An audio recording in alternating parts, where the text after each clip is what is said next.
Are you ready to become awesomer? Hello everyone, my name is Umar Hamid. I'm your host on the No Limit Selling podcast, where industry leaders share their tips, strategy, and advice on how you can become better, stronger, faster. Just before we get started, I've got a question for you. Do you have a negative voice inside your head? We all do, right? I'm going to help you remove that voice in under 30 days guaranteed. Not only remove it, but transform it. So instead of the voice that sabotages you, there's one that propels you to much higher levels of performance and success. There's a link in the show notes. Click on it to find out more. All right, let's get started. Hello, everyone. Welcome to a great episode of the No Limit Selling podcast. I've been interviewing a lot of realtors in the US, but none in Canada. So this is going to be my first Canadian interview. I happen to be sitting in Brampton, Ontario, and I want to welcome Rick Dhillon. He is a realtor. He is a leader. He is a broker. Welcome to the program. Thank you, Umar. Thank you for having me, man. And hopefully we can do some Canadian, some justice for this interview here. Absolutely. You know, I'm a fellow Canadian too, and I heard this joke a long time ago. What's the difference between an American and a Canadian? And the joke goes like, when you ask an American, who are you? They say, I'm an American, goddammit. And when you ask a Canadian, who are you? We go, we're not Americans. That is our national identity. There you go. There you go. So Rick, before we get into what you're doing right now with EXP and, helping other realtors grow and thrive, and you are committed to doing that, what's a nice boy like you doing in real estate? How did you enter into real estate? And tell us a little bit about your journey from, being a newbie to figuring out what you're doing and becoming quite successful. Yeah, definitely we can do that. So, I kind of, how far back you want me to go, man? Because, high school. Just tell us about your first week in real estate. Yeah. No, I'm just gonna get to how I got my real estate license. Anyway, I went to university for accounting. Got a pretty cool accounting job, and found out real quick that wasn't for me. I think a lot of successful real estate agents are entrepreneurs at heart, the successful ones. So I was just sitting in that 9-to-5 thing, that rat race, taking the GO train. And I was like, no, I can't do this anymore. So I started studying for my real estate license on the GO train.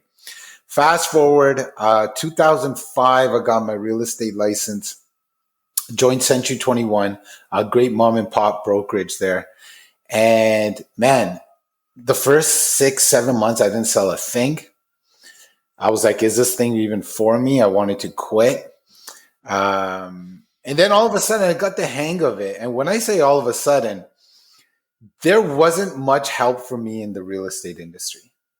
I don't know what your audience is, but if it's people that are in real estate or wanting to get into real estate or sales in general, the real estate industry does fail real estate agents. They say 10% of the agents do 90% of the business. It's not that agents don't know what they're doing. It's because there's not a whole lot of training involved. Okay. So anyway, then I got the hang of it, Umar, somehow, and sold a bunch of homes. Well, after being a solo agent, I'm like, okay, well, let me buy some of this time back, because I was out in my car most of the days and in listing appointments and showing around buyers. I'm like, okay, I got to leverage. That's good money now. How do I buy some of my time back? So the next thing to do for me was, do I open up a brokerage or do I run a team? I ran the numbers and I built a real estate team. I took coaching for that. I took coaching for a lot of the stuff. And I was in a room with amazing team leaders and coaches, and built the coaching, became a coach there. And now all of a sudden I'm running the EXP kind of umbrella. So that's the elevator pitch of my journey. Brilliant. So tell me about, so you're struggling in real estate when you start. There's not a lot of mentorship there that you needed. Then you start finally doing some business. There must have also been another inflection point where you're doing this for a little while and sometimes doubt comes back in again. And did that happen? And if it happened, how did you overcome it and keep going? Because, doing nothing and struggling is one thing. But when you're doing it, then you hit that second point, sometimes a tough thing to overcome. Yeah, no, 100% agree. I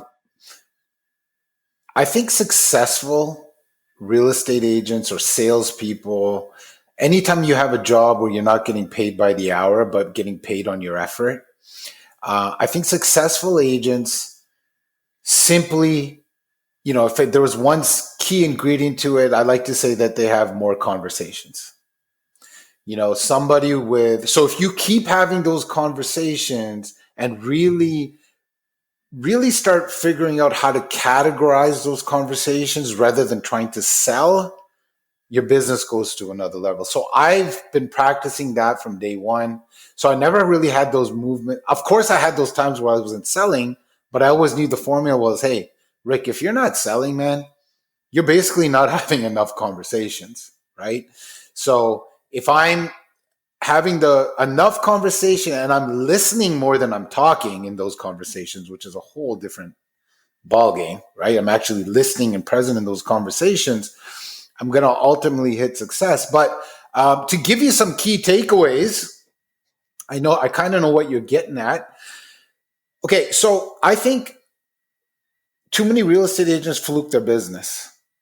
What do I mean by fluke their business? They're at their Aunt Sally's house. Aunt Sally wants to buy a property. They're at a pickup basketball game and their high school buddy says, me and my wife are selling a condo. How is that predictable? And how is that repeatable? You cannot predict that your Aunt Sally's going to buy. How is that selling? How is that selling? That's not selling. That's order taking. That's order taking. So setting pillars in your business, okay, making sure your business is repeatable and predictable. So the answer to your first question is, I can put it into one word, is system. If you have a system, all you have to do when you say you have a bad month, you're golfing all summer, whatever that is, you come on and you start working the system again and you are where you left off. The problem is most realtors don't have a system. One of the things you said earlier on, which I think was really critical, but I need more depth into that. You said, hey, you need to have more conversations, and not just a conversation. You need to categorize those conversations. So tell me about the categories that they fall into and what to do with those categories. All right, awesome. So if I'm having a conversation with somebody, okay, let's say I have my list of people that I'm calling. I call it the 3 N's. All right, the 3 N's. Okay, so the 3 N stands for never or no. Choose which one you want. Never or no. These people are never buying or selling a house. The answer is no. Okay. Then you have your now.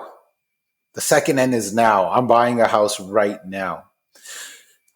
The majority of your conversations, your categorizations are going to be on the next N, which I call nurture. Okay. The best nurturer wins. Okay. Most real estate agents are hunters. They're looking for people that want to buy and sell now. We are in a relationship building business. We're not in we're not even a transactional business. We're in the business of creating and developing and extending relationships. So your biggest category is going to be your nurture. What do I mean by nurture? Well, I'm talking to Umar. Umar says, hey, we're looking to possibly buy. He's not going to buy today. I need to be with him 6 months from now when that whole journey is taken over. So how do you nurture?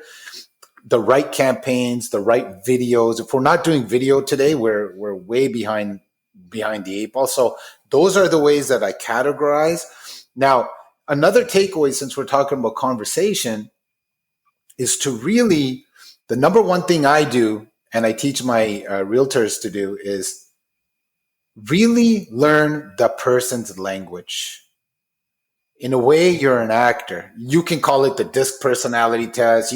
There's so many personality tests, but when I'm sitting in front of somebody and I'm building quote unquote build rapport. Hey, you're wearing a Raptors jersey. Hey, how do you like the Raptors?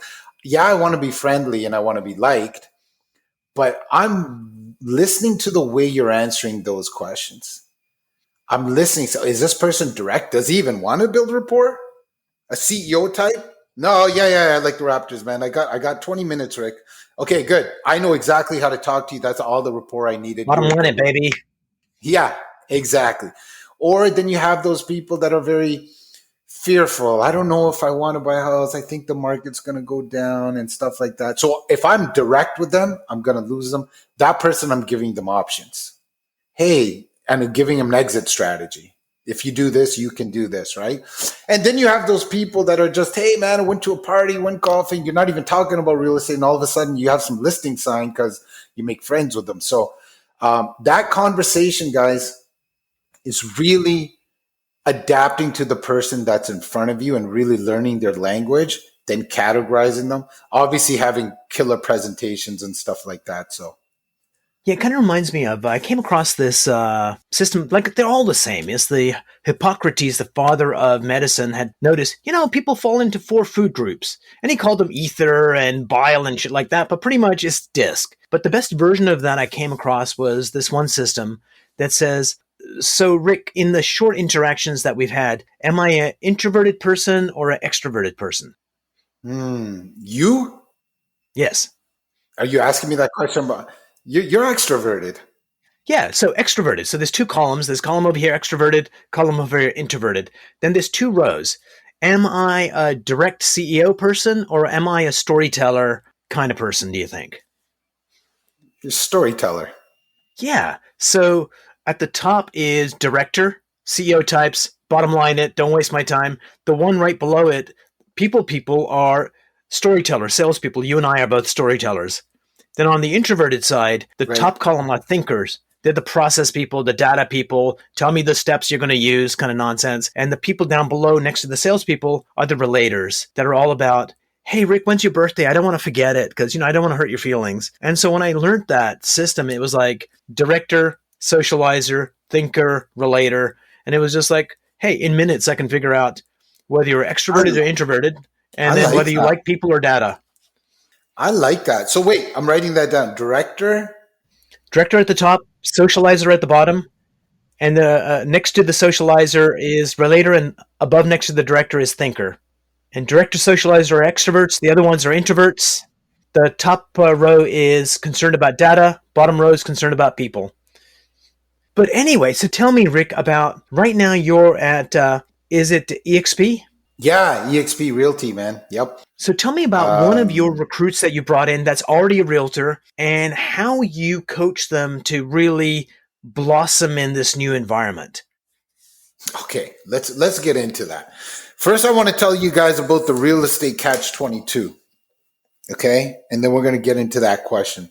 Real estate catch 22 is you get your real estate license. The first red flag is you never have to hand out a resume. You never get an interview. Forget a second view interview. You have a heartbeat and a real estate license, a broker is going to hire you. Okay. Reason being, they're not looking to put resources behind you. That's up to you. We're in the wild, wild west. Okay. So now that's one side of the coin. Then you have your smart individual, your real estate coaches that like, there's a gap. These real estate agents don't know what they're doing. Let me charge them $2,000 a month and I'll teach them. And they do teach you. And they're great at what they do. I'm a product of coaching. I suggest it. However, they are not incentivized to teach you quickly because their revenue model is your monthly coaching check. Okay, let's get that out of the way. I call that the real estate catch 22. The EXP model, why I fell in love with it, is because you have synergy. Because every real estate agent that joins this brokerage, and this is a huge takeaway, any real estate agent that joins this brokerage is an owner. Glenn Sanford has gotten rid of the franchise model. There is no franchise model. You come into this brokerage, you're an owner. Now, to answer your questions about the coaching, because I'm an owner and other agents are owners, I share in something called ownership revenue share. The more successful this company is, the more I'm incentivized because the more money I make through revenue share. Owners make revenue, okay? Therefore, I'm incentivized to teach real estate agents quickly because I need the organization's bottom line to grow. So we train on setting pillars in your business. I think the biggest pillar in anybody's business, guys, is what I call your book of business. If you have a big enough book of business 5 years from now, you will never have to market again. Your book of business will get you business. How do you get there? Obviously, online lead generation, FISBOs, expiries, converting landlords into listings. The list goes on and on. That'll probably be another 2 hours. But that's kind of the incentive through EXP to do the coaching. And I've never seen anything like it because it is successful agents. It's more like of a mastermind than a coaching. Nice. And what's kind of interesting is like if we take a look at Keller Williams and a lot of people that have gone over to that side is there is a lot of training. There's actually almost too much training. That training gets in the way of doing. And this model seems to be that we're going to get you there quickly. There's more resources if you need it, but start earning because that's how everybody wins. 100%. So the trick to EXP is really choosing who you want to partner with. Because there's no franchises, Keller Williams, Remax, Royal, they're all great companies, man. And like, you know what? Like, it's just they're all great. Pick ever which one that you like. I think EXP is by far the best one in my opinion today. But picking and choosing who you're partnering with at EXP is something you really need to study, because at EXP you could probably have a very good experience or not so good one depending on who you partner with, if that makes sense. Yeah, one of my friends, his name is Vlad Katz. He was the #1 recruiter for Keller Williams nationwide in the Baltimore office.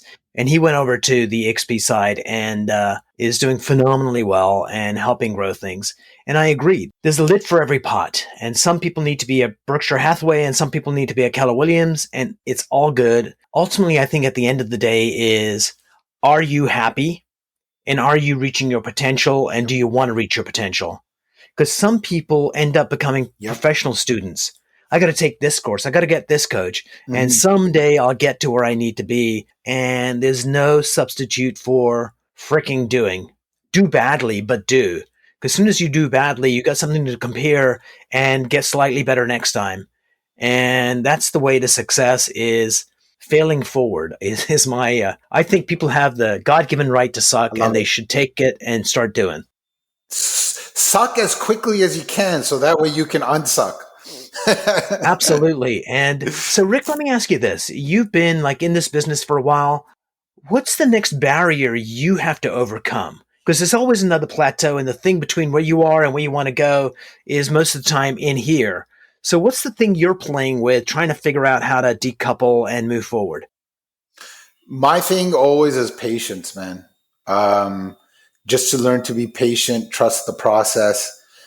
Someone like me, and I'm turning 45 this year. I've taken the time to know myself, and really understand what drives me, what doesn't. I'm never going to have you don't have to, I'm the guy that you have to say, shut the lights off at the gym and say, hey, it's time to get out.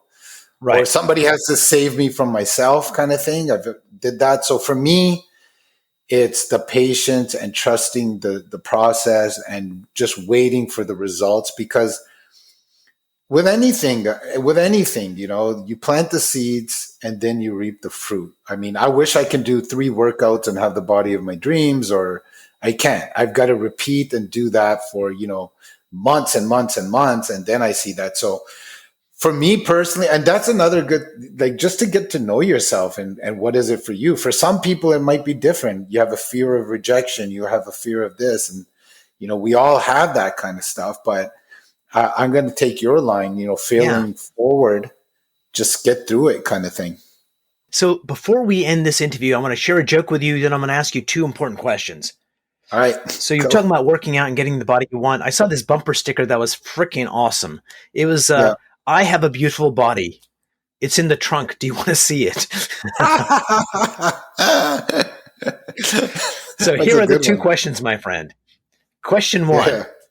What is a book that you would recommend that our listeners read? So my favorite author is Don Miguel Ruiz. He has like 4 or 5 books. He has more. Yeah, the 4 Agreements, the Voice of Acknowledgement, the Mastery of Love, all great books. I love that, like, to get your spiritual kind of thing. I really love Tim Grover books, Relentless and Winning, I think are great books.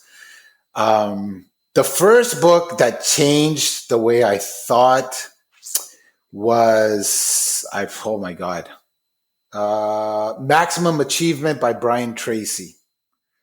I think that was the first book where I was like, Interesting. okay, there's something to this. And that was decades ago. And the best advice I could give you about books is, if you're anything like me, get a membership to Audible. So, you can listen and get through to these things. So I like Don Miguel Ruiz. Four Agreements is good. If you need that kind of like, that push and that drive, read like Relentless from Tim Grover, or Winning. Tim Grover was Kobe Bryant's and Michael Jordan's coach. And, those guys are some winners. So he gives you some pointers. Brilliant. I like those as well. Here's question number 2. What is a mind hack that you use to become more efficient or more effective?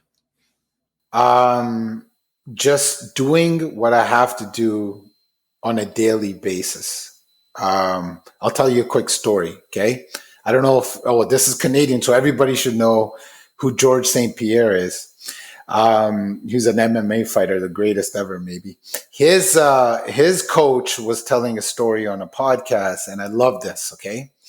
So there's this guy, I'm going to use extreme examples. Let's use the gym thing. So this guy, let's call him Subject A. Subject A goes to the gym and he does pull-ups, and he's just exhausting himself. So he did 20 pull-ups. You could put a gun to his head and he can't do 21. He is totally maximized. Okay. So that's Subject A. Subject B, he goes to the gym and he does 5 pull-ups. He could do 20, but he did 5. Okay. So in the course of 5 days, Subject B has done 25 pull-ups. Subject A has only done 20. So he has much more volume. So the mind hack is be consistent and do small daily habits. There's a book called Atomic Habits that can probably say this better than I can. I've been doing this before that book, but that's a great book. And just do the small things every single day, and they add up.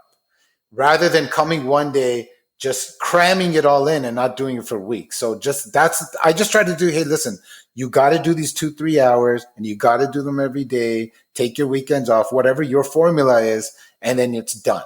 And it adds up. Atomic Habits, baby. Brilliant. That's my answer. So, Rick, we're going to put all your contact information in the show notes, website, social media, your Tinder account. Everything's going to be there. I just want to say thank you so much for being on the program, and I really enjoyed our conversation. Thank you so much. Looking forward to building this relationship. One last note. I don't want to leave without saying this. If you're a real estate agent, okay, and no, it's not going to be a plug. If you're a real estate agent, get to know real estate. I see too many real estate agents that don't know how a mortgage works. Talk to my mortgage broker. Don't know how to calculate a cap rate. Don't know how to calculate an ROI. If you become a professional in your business and you become an asset to your clients, you will get more business than you know. So get to know what real estate can do for you. And words to live by no matter what you're doing. Be an expert in your field. Rick, thanks so much for being on the show. Thank you. Thank you for having me.